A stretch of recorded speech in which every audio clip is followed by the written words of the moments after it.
Yes. Okay, so the Rebbe starts to explain. The Torah was before the world. The Torah existed 2,000 years before the world. Says the Rebbe, that makes no sense. What does it mean 2,000? Before the world was created, there was no time. How could the Torah exist in time 2,000 years before the world? What does it mean 2,000 years? So, says the Rebbe like this. The world is created from God's speech. And God's speech receives from God's emotions. And God's emotions receives from God's intellect. God really has an intellect, he has speech, he has these things. Well, the Torah tells us that God spoke and he created the world. Let there be light. God said, let there be light, let there be this. Also, we have another question. Why was the world created in 7 days? Some people say 7 days is a tremendously short amount of time. The world couldn't be created in 7 days. It must be 7 eons or 7 trillion years or 7 billion years, if at all. And also there's time warps and there's different the changes that have occurred in time, speed of light, etc.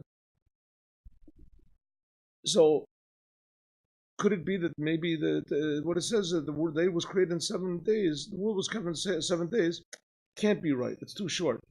So of course the answer to that is it's too long. If we really believe that God created the world from nothing, constantly creating from nothing, so to create from nothing, something from nothing, doesn't take any time at all. It can't be like a gradual process. He creates a little less nothing, a little less nothing, a little less nothing, until, there's something. From nothing to something, there has to be a big jump. A person doesn't have any money at all, and he gets a penny. So he's it's an infinitely bigger change than a person that has 1 penny and he gets $1 billion. Because before he didn't have anything, 0. And now he has 1. He's got something. The difference between 0 and 1 is an infinite difference. A person has 1. There's something there. What was the question? Could he have done it differently, or why did he do it the way he did it? Why did he do it the way he did it? Of course he could have done it differently.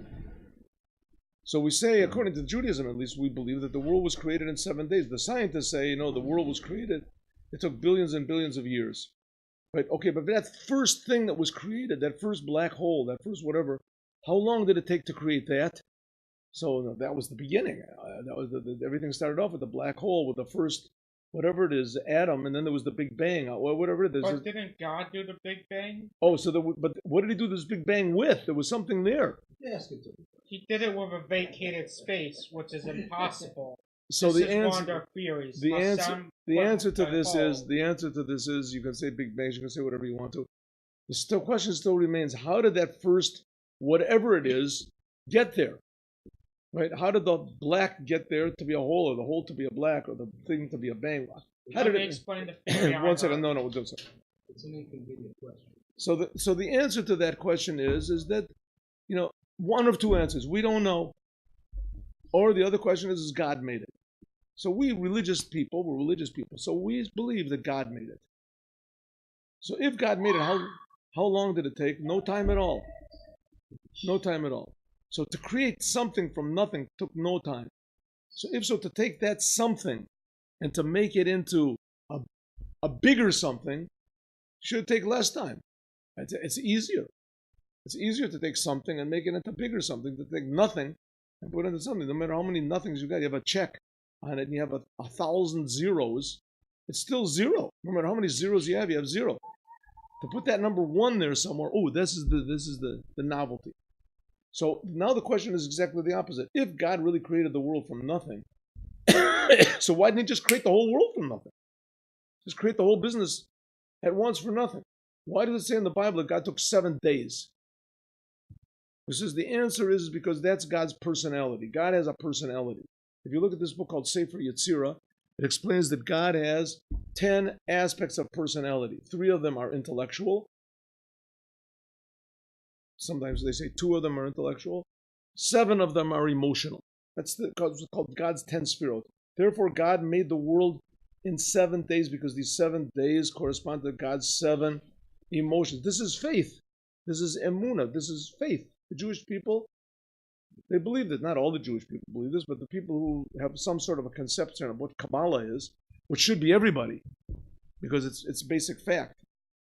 It says that a Jew that does not learn something in Kabbalah, so he's missing.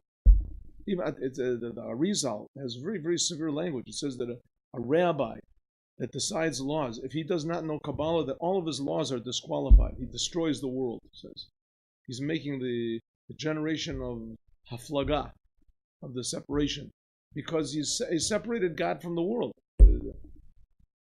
Why is this necessary? We'll talk about this later, but not now. Let's go. Says the Rebbe, therefore, the world was created in these 7 days.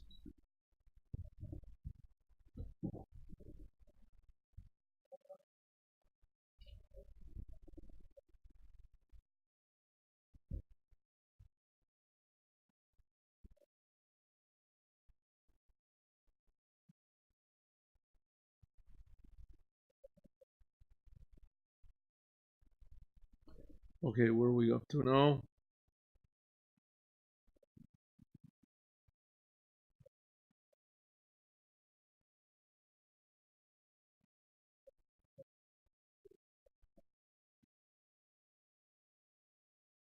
Okay, good.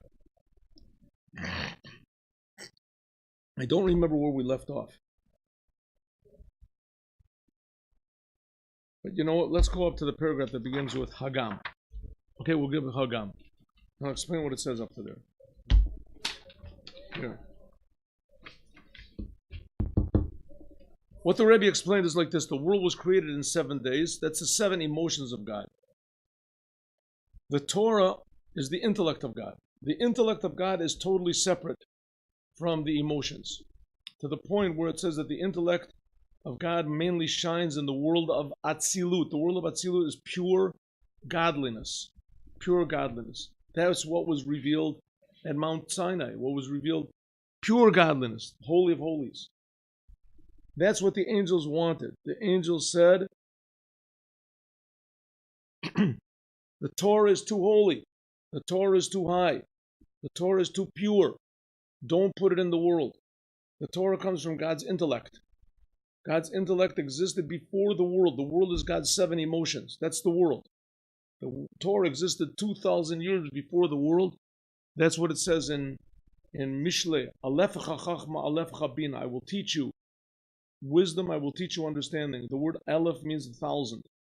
So there are 2,000 years, so to speak, that the Torah was, in other words, Chachma and Bina, these 2 aspects of God's intellect, they are above the world, which is God's 7 emotions. This is also said by every Chabad boy. There's a mimer about putting on tefillin, that this is also, that's the subject of this mimer that everybody says.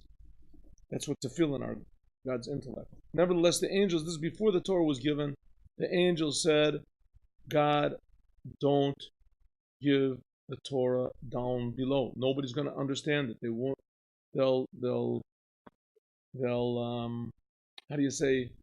They'll belittle the Torah. If you're giving it down in the world, they'll say this is just like another book in the library. It's part of the world. The world will overcome the Torah.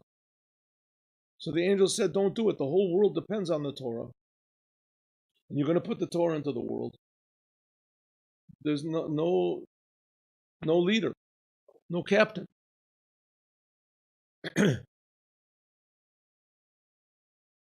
Let's go Hagam. So therefore, the angel said to God, don't give the Torah to human beings in the world. Don't do it. Okay. Hagam, even that's what it means. The Torah was before the world. In other words, it was before the world. The term 2,000 years or 74 generations is just a physical term for a spiritual thing. The Torah was spiritually higher than anything in the creation. The whole creation came from the Torah, but that's the lower part of the Torah. The essence of the Torah was higher. The essence of the Torah is connected to the essence of God. God, don't make a mistake. Don't give it to human beings. Okay, Hagam, even though Shemitzad said because of this, Harihi Kadima, that the Torah is before, Gam, almost even higher than the worlds. Shalomaila, which are above. If so, Mahu Sha'omro, what does it mean when the angel said, Tano Hodecha ala Shamayim, give your glory in the heavens? What do the angels want? The Torah is before the world. Doesn't mean only the physical world. The Torah is before the spiritual worlds also. The angels are saying, God, don't give the Torah to people. God says, okay, I hear what you've got to say. What's the alternative? Give it here in heaven. So God should have said, whoa, hey, you're also creations. You're also creations. You don't want me to give the Torah because it's lowering the Torah down. Taking the source of creation, part of the Creator himself, and putting it into the creation. That's what you want. Good idea. But if so, I shouldn't give it to anybody. I shouldn't give it to you either, because you angels are also part of the creation. What? He didn't want it. The angel said, don't give it to anybody. Don't lower it down. Don't lower the Torah down. Right. So how could they? What was their claim? How could they want? They must be studying it in a way that we don't understand. Yes. But why can't they have kept it and also be given to the animals? They said, don't give it to man in the world because man will defile the Torah. Right. But then they'll put it too down low. Came up with an argument. Forget about Moshe's argument. What was their claim? They said, don't give the Torah in the world. No. Don't give the Torah in the world. Give it in heaven. That was what they said. Right? Why? Because Torah comes from the Creator. And don't give it to man, because that's part of the creation. Man was created in the 7 days of creation. That's the emotions of God. The Torah comes from the intellect of God. Give it to us. Says the Rebbe, what type of a claim is that? I mean, it's an obvious, foolish claim. Why? Because the angels are also part of the 7 days of creation. No, so my only question is, why can't it be given in heaven and on earth? I just don't get it. I just don't understand the question. The angel said, don't give it on earth. Don't give it at all. Right? So why would you think it should be given to both? Why? Well, why is it either or? It's above everything. So it can no, when God would put it into the world, that would lower it down. Well, why can't it be given in both places? To the levels? Well, it can be given in this world, it has been given. But why couldn't he also give it to the angels in a way that they would understand? As soon as God lowered the Torah, their whole idea is, don't lower the Torah. Don't bring the Torah down. But the Torah doesn't get lowered. Only a section of the Torah becomes understandable. The Torah itself is above anything. As soon as you put, let me try to see if I can give you an example. Let me see if I can try to give you an example.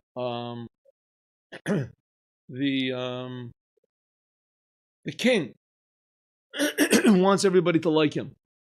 So he puts on regular clothes and starts chumming around with the workers. Right. What's everybody going to say? It's a risk. Either everyone's going to say the king is really a nice guy, he's coming down, or everybody's going to say that's a king. We were really right not to like him. Look at his dressing. Everybody say, no, you don't understand. That's the king. He just has different garments on. He says, yeah, but why would the king put on the garments of a simple worker? I don't want a king like that. I want a king that's royal, that's removed from the people, that's only seen once a year. Here the king is going to be going down to the docks. Everybody can see him. The first day, everybody rushes to see him. The second day, half as many people rush to see him. The next week, 3 people come to see him. After that, they say, king, you're getting in the way. Get out of here. Right? So if so, the king all of a sudden loses his kingship. The same thing the Torah. He doesn't lose his kingship in that example. He dresses like a commoner, but he's still the king. But nobody's going to want anything to do with him. He's disgraced himself. Doesn't matter, he's still the king. But that's not the way it works. The king is the king for the people. King is the king for the people. He's the king, but if a king disgraces himself, then they oust the king. Well, when they go to complain to what he done, they'll find out he's still really the king. Not so. Not so. Oliver Cromwell had the king beheaded. I just don't understand why it's an either or situation. Also, I do have a question about. I'm sorry to interrupt you, but back to whether the Torah is in heaven. Now, in the world to come, the city radius of Hashem, study Torah, right? Well, in the world to come, you can't do mitzvahs. So, in the same way that the Torah is not. I don't know which mitzvahs you mean. You mean which oil? When the raising? One minute. Yeah, 1 second. The raising of the dead you're talking about? After the world. Right, that's what I mean. Okay. The raising of the dead. We're not supposed to have any evil inclination. Everyone will. It says it's impossible to understand what's going to be in the raising of the dead. Okay, everyone will know everyone will know the Torah. Everyone will know the Torah. Lo yakanaf od merecha. It'll be known automatically. Yeah. What it's going to be, I have absolutely no idea. But people will see the truth as it is in its source. Yeah. As it is in its source. Yeah. I don't know exactly how to explain it in any other way. When God gave the Torah into the world, so people belittled the Torah.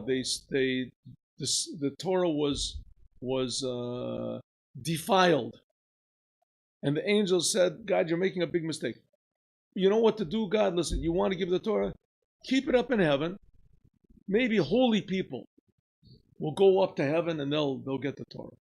Holy people, and then they'll come down and they'll tell it like all the other religions, right? You're going to give the Torah down to every simple person in the world. For the Torah is not going to be Torah anymore. The whole purpose of the Torah is to fix the world. There's other ways to fix the world. Don't give it to the simple people. Don't do it. Keep the Torah high. Keep the Torah holy. Rabbi Shimon Bar Yochai, he'll come. He'll teach everybody the Torah. But don't start putting it into the world. You're going to get all these fakers and all these weirdos, all these people that confuse the Torah. They'll make new religions out of the Torah.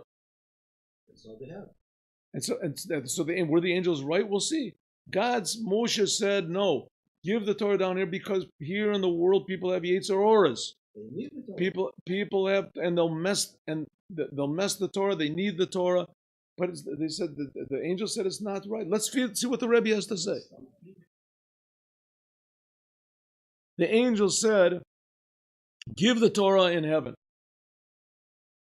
How could it be the angel said, give the Torah in heaven? Heaven is also a descent for God. It's a descent for the Torah. So what was their claim? Even heavens can't contain God. That's right, and that's what he was saying. Don't give the Torah in heaven. Heaven is still too low for the Torah. No place could contain God. Right? But in Sheba Malachim, in the angels, there's different types of angels. Yeshnam Gamkein Srafim. There are angels which are called angels that burn up. Okay, Herschel with me. The Srafim Heim B'Bria. That these angels which are called Srafim, they are in the world of Bria. It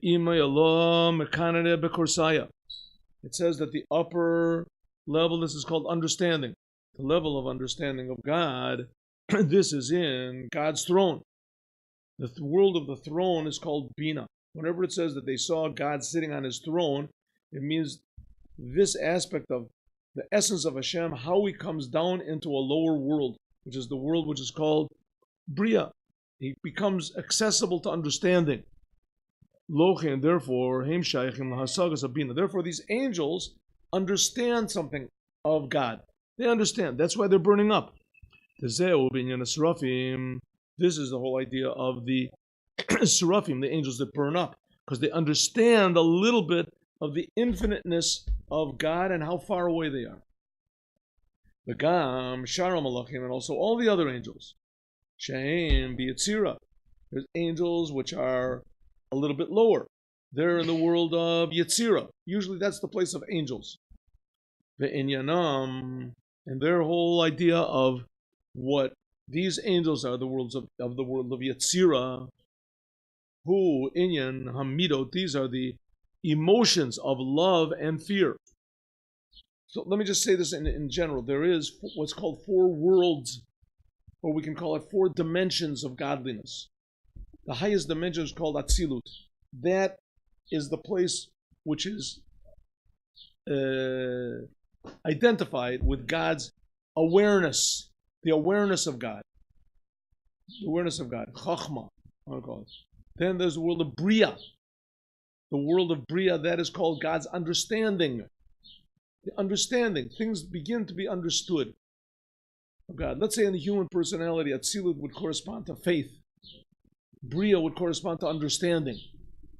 There's levels of godliness which you can't understand. You just have to believe that they're there. That's like something like the world of Atzilut.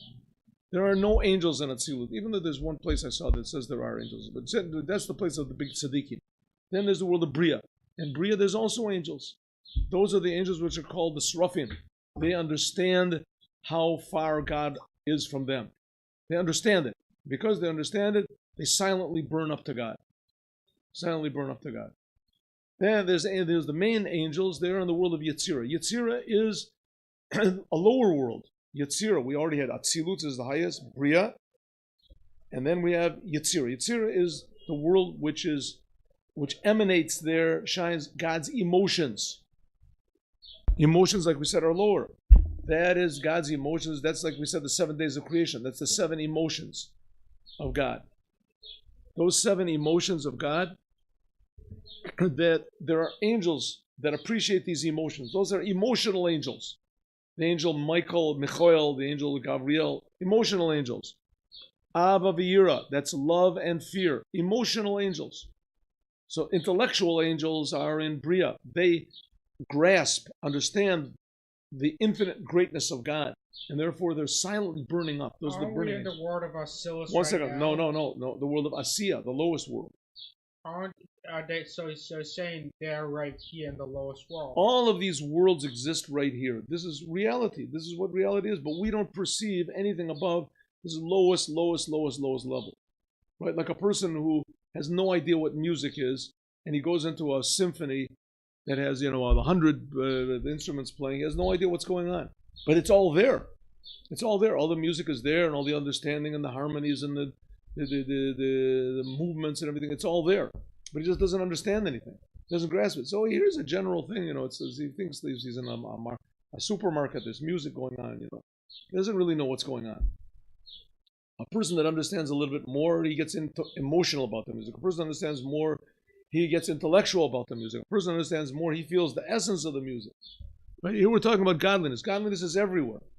God is creating everything. But only big tzaddikim, they get what Atzilus is. And Bria is a little bit lower level.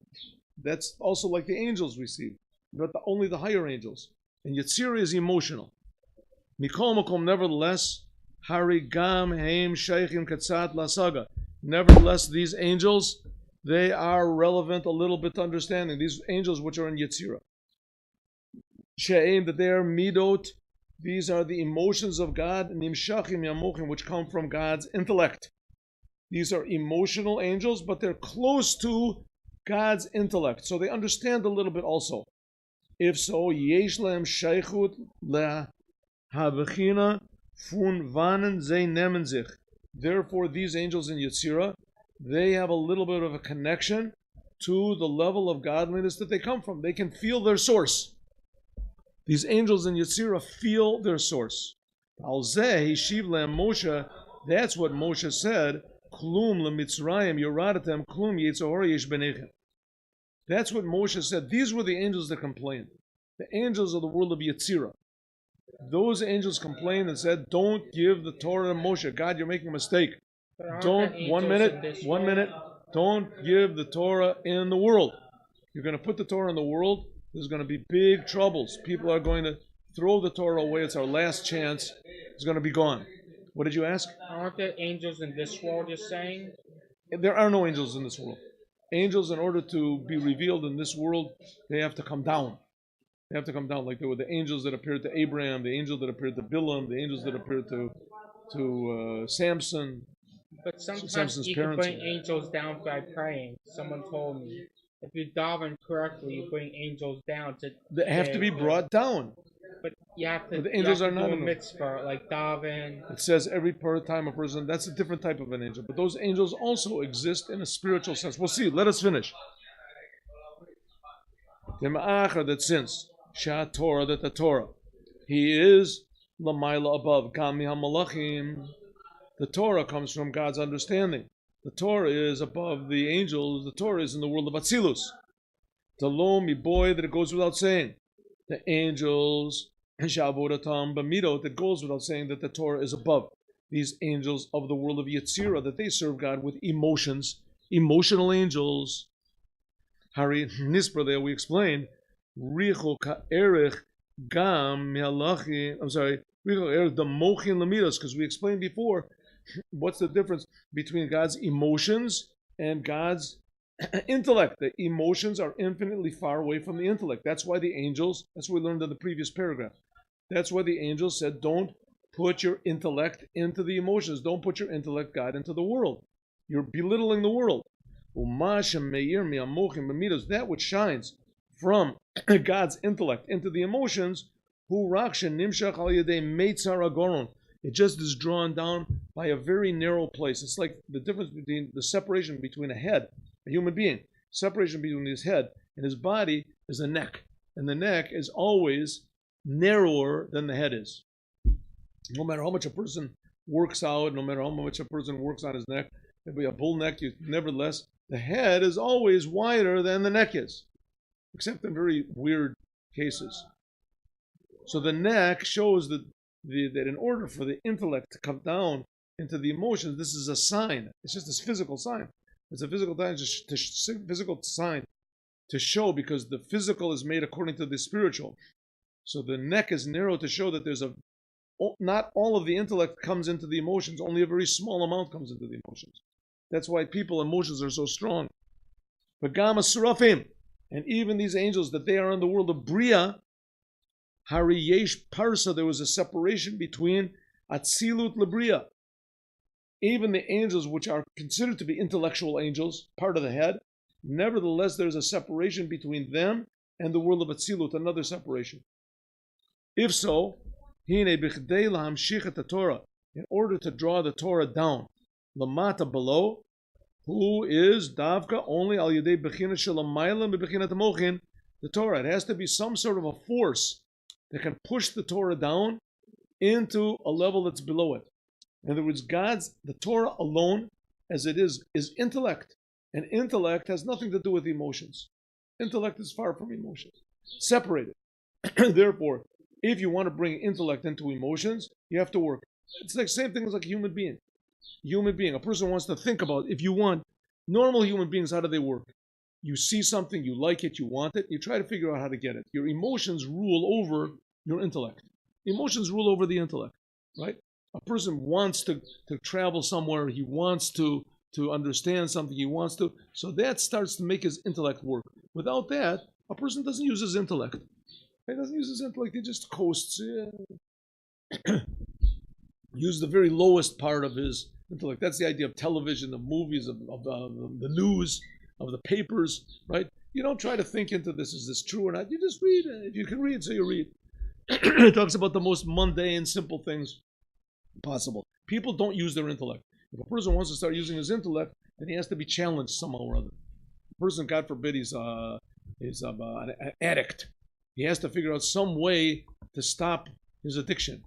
The town is being attacked by enemy. Then they're outnumbered. He has to think some way, how are we going to get out of this? Right? Use his intellect. Right? That's all these movies that the person is dropped behind enemy lines, or the detective is trying to figure out, the whole movie, you're trying to who is Sherlock Holmes, uses his mind in order to fix up the situation. Mind is separated, intellect is separated from emotions. As it says the Rebbe, that's the whole argument of the angels. Intellect is the Torah. It's separated from emotions. Keep it that way. Don't bring it down. If so, the angels didn't want it to bring it down.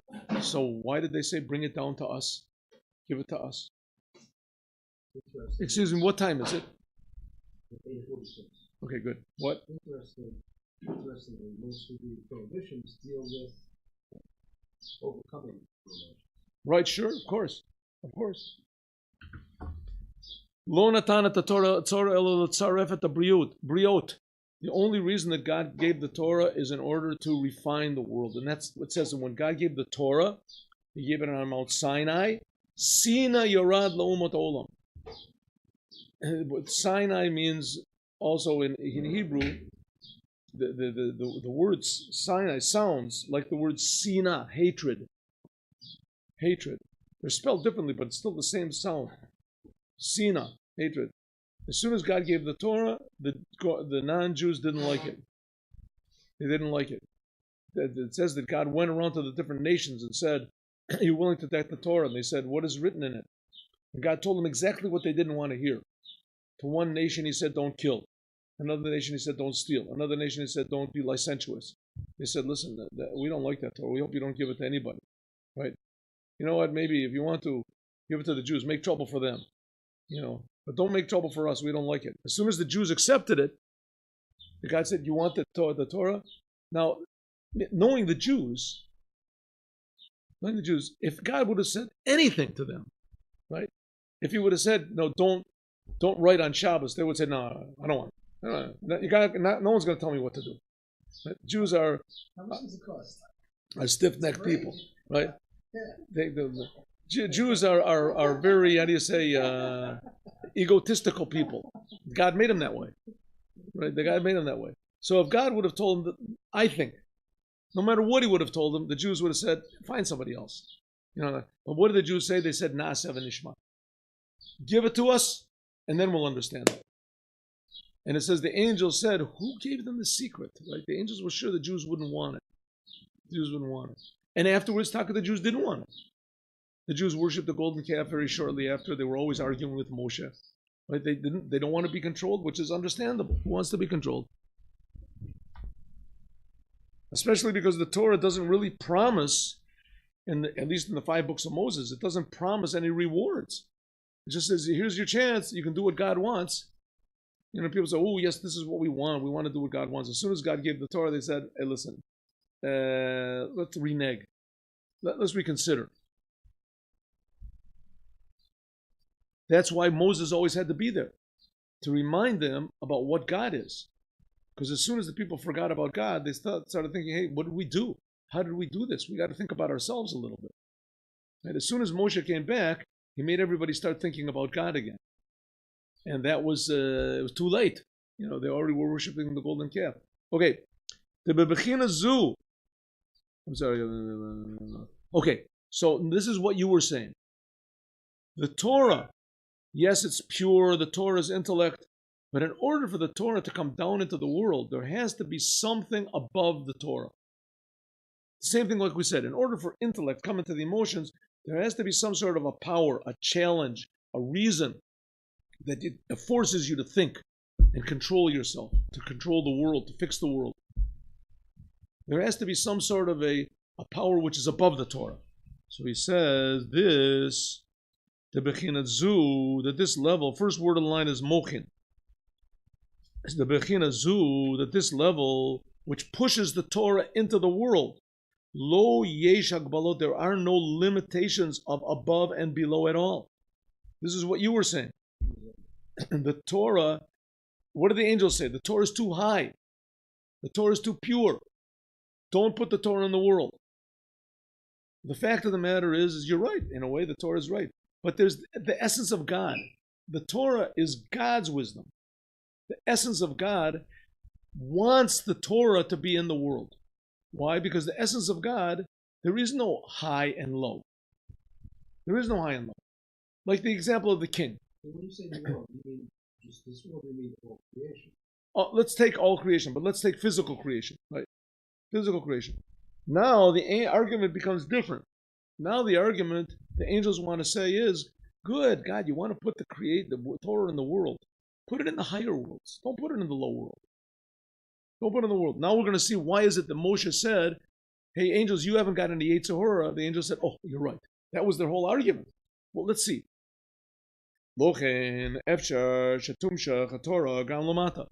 The Torah has an aspect in it which is called God, the essence of God. A person can learn the Torah and forget about the giver of the Torah. The giver of the Torah is the essence of God. The essence of God, there is no high and there's no low. There's the creator and the creation. And the creation is not separate from the creator. God just made it seem that way. And bichdei, in order, shehamshich, in order that God can arouse this level to push the Torah into the world, hu al yedei inyan yetzer hora. What makes this Torah come? What is the challenge that makes God want to put the Torah in the world? The yetzer hora. Yesh beinechem davka. It's only by the Jews. The Jews are the ones that need the Torah. They need the superpower in order to overcome their yetzer hora. Angels, you get the Torah, you'll learn the Torah. There's the Beit Din Shalamayla, there's this, but it's not going to overcome your yetzer hora because you don't have one. Lochi, and therefore, hine davka b'Yisrael, only by the Jews, sheyesh lem yetzer hora, that they have a yetzer hora, that the Jews have what's called a destructive, selfish impulse. Al yedei zeh, by means of this, hey mamshichin, they can draw down habechina, this level, shalamayla migeder, which is above any limitations of upper and lower, above any definition of high and low. That means, what does it mean? That even the lowest Jew, the Jew that really listens to his yetzer hora day and night, right, listens to it all the time. Oh, the Torah was meant for him. This is what, to overcome this. This is it. Az davke efshar liot hamshachat the Torah. Only then can the Torah come. V'zeu gamkein masha b'kriyas Shema. That's why in Kriyas Shema it says, "V'hayu adavorim ha'ela asher anochi mitzavecha." Why it says these words that I commanded you. We say in Shema twice a day at least. V'dibarta bam, you must speak in them. Omer Azal, the rabbi, say, "B'divrei Torah kasav mendaber." It's talking about the words of Torah. Kodem lezeh, before that it says, "V'ahavta et Hashem," you should love God with all of your heart. And the rabbis say, what? You should love God with both of your inclinations. Your bad inclination, selfish inclination, and your good inclination. Your godly inclination. What does it mean? That by means of refining your yetzer hara, by means of refining your selfish, evil, destructive, self-destructive inclinations, al yedei, by means of this, efshar liot achar, there can be afterwards, hadavorim ha'ela, these words can be on your heart. Was when is the Torah really effective? When can you draw Torah down in the world? By means of the yetzer hora, refining the yetzer hora, refining your own evil, selfish impulses. Then the Torah becomes meaningful. So it becomes a double, how do you say, a whole process. Number one, God sees the Jewish people, they have a yetzer hora. Number two, God says, because they have this yetzer hora, and you have to fix it up. That's why I created the world, so I'm going to give the Torah in the world. Then, when they do fix up their bad personality, then the Torah that God gave can be internalized even more. Because then they realize, the Jewish people realize what an amazing gift the Torah is. And the more that it becomes realized, and the more a person realizes he has to fix himself up, the more of a yetzer hora, so to speak, a person can detect. So it becomes finer and finer and finer, a person's egotism. But the necessity to fix it up becomes greater, and the only way to do that is by means of the Torah. Then you are devorim elu hu inyan hamshachat Torah. Then the Torah can be drawn down into the world. So here we go. God says to the angels, "You angels are right, right? You angels are right. The Torah should not be given into the world because the Jews have a yetzer hora. You've got a good point, but the reason you have a good point is because you don't understand what the yetzer hora is about. You don't understand. You don't have a yetzer hora yourselves. You don't know what that is. The reason the Jews have a yetzer hora is not a punishment. The reason the Jewish people have selfishness and the people in the world have destructive urges is not to show how low people are and God is just waiting for them to make a mistake so he can zap them. The reason is the people have evil impulses and selfish impulses is in order to refine it. That power that is contained in the evil impulse can be used potentially for good. Right? Of course, this idea can be twisted and confused also. But the idea is to use it properly. Listen, there's all religions that are based on a twisting of what the Torah is, that permitted the crusades and destruction and the right forced conversions, they say, and etc. The Inyan, I mean, if God tells us to do things and we should listen to God, so somebody comes and says, listen, God told me something different, and he does a couple of miracles and everybody listens to him. So that's already dangerous. That's already dangerous. But it's called in Judaism, it's called the false prophet.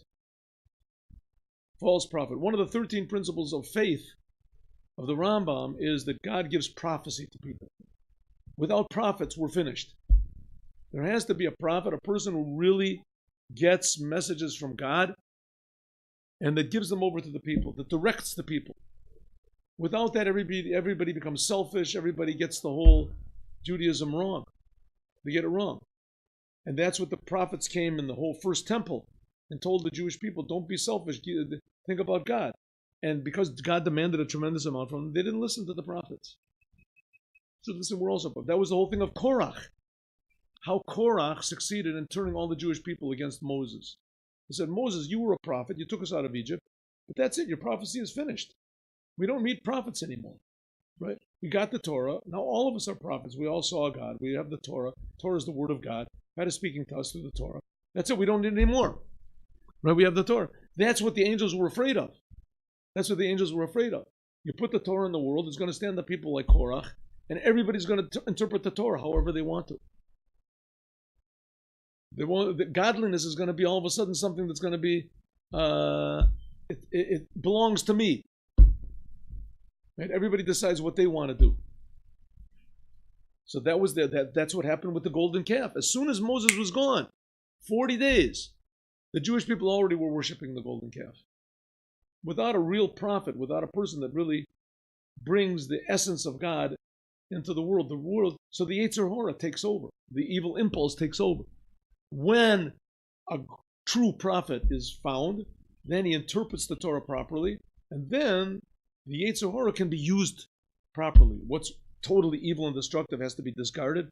What the power that can be used is used. That's what it means, serving God, b'chol levavecha, with all of your heart, with all of your Yetzer Hora. But it has to be a Yetzer Hora. There has to be and it can only be done through the Torah. So it's a risky thing that God was doing. It's a risky thing. As soon as God, very risky, as soon as God gave his wisdom into a book, so God became like, on the same level as Ernest Hemingway or who knows who. Another book in the library. This is a different type of book. This is a religious book. But now everybody can just interpret it however they want. Through the history of Judaism, those were the enemies of the Jews. There were the Baitusim and the Saddusim and the what is it called? The what are they called? The Sadducees and there were the Karaites. The Karaites, and there was the Baitusim, and there was the Shomranim, all the different groups. And they made tremendous trouble for the religious Jews, and sometimes they were more powerful. Right? This is the they all have the same Sadducees, Tzedukim, that's what the Sadducees were. The same non-acceptance of the oral Torah. They made up their own oral Torahs. They had total belief. They totally accepted the oral Torah, but not the oral Torah from Rabbi Akiva and from Hillel and Shammai. Who are they? Huh? They accepted Moshe and also me, right? Why should I accept Rabbi Akiva? You have Rabbi Sheldon, you have Rabbi whatever it is, right? Rabbi Leonard. The Gra. What? Was the Gra around?